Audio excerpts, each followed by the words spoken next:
So friends and family, the few that were amazing were beyond amazing. But there were less people around this time, and people seemed to know less to how to support me, which is understandable, because how do you support somebody who's lost two partners in such a short space of time and is still only 30 years old? What do you say to that person? I wouldn't know what to say to that person. That's when I really started to use the support of Way, Widowed and Young.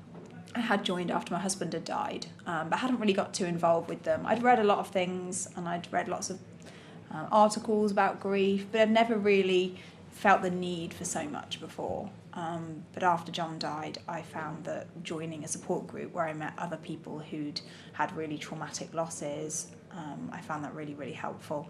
Going to meetups with them, initially more online contact, and as time grew, started meeting people. And now that some of those people that I've met through the charity have become some of my best friends, my whole support network. And what is really great is that I can meet people who are newly bereaved, and what's nice about that is it makes me realise how far I've come, but also that I can hopefully share my experiences of what it's like to be bereaved and to lose a partner with those new people, and say it does get better, it never goes away, you'll never stop loving them, but it will ease in time. And really practical things. What do I do with my wedding ring? Do I sleep in the same bed that I slept in before? What do I do for a funeral? Really practical things that people need help with, that they can ask friends and family, but there's always a sense of judgment with friends and family, I think, whereas there's no sense of judgment with widows. When they talk to each other, everything on the whole is done in a completely non-judgmental way. There's no question too stupid, there's no question that hasn't been asked before by somebody else, or something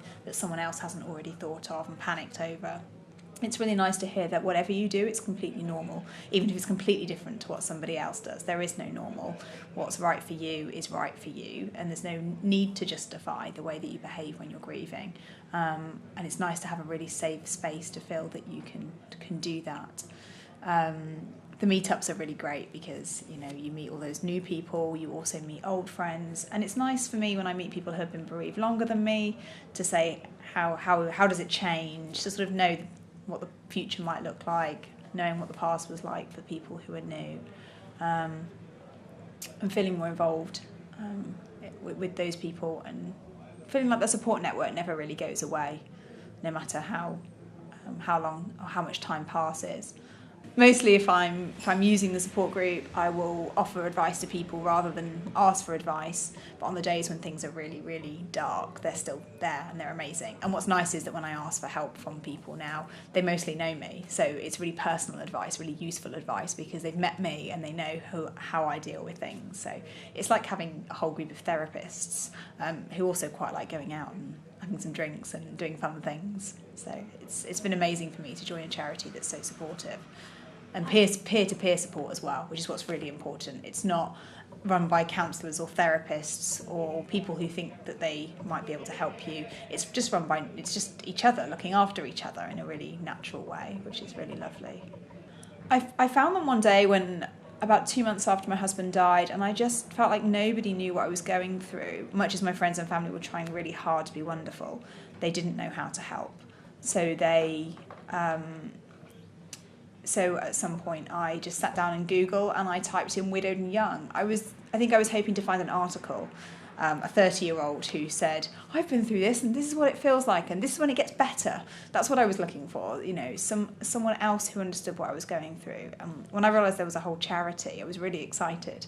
I'm really pleased to have found other people who were going through the same thing.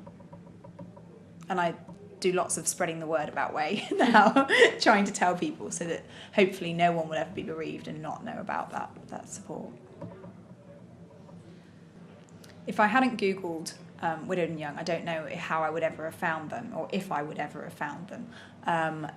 I would love to have been told that they existed by my GP or by the person who I was registering the death with. Actually, the person I registered the death with looked at me like I was...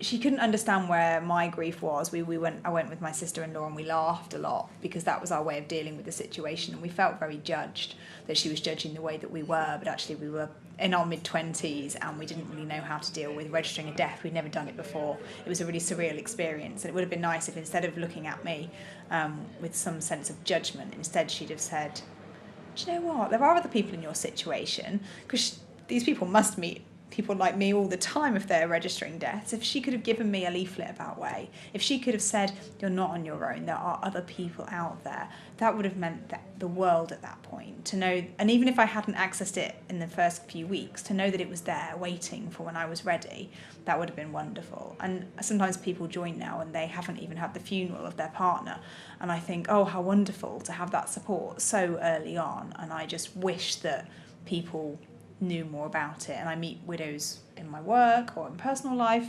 and I say, have you heard of Widowed and Young?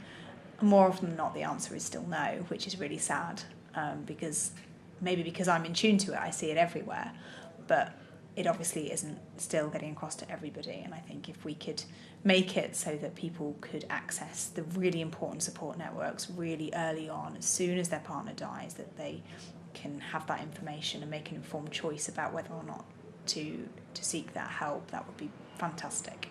A much better way for people.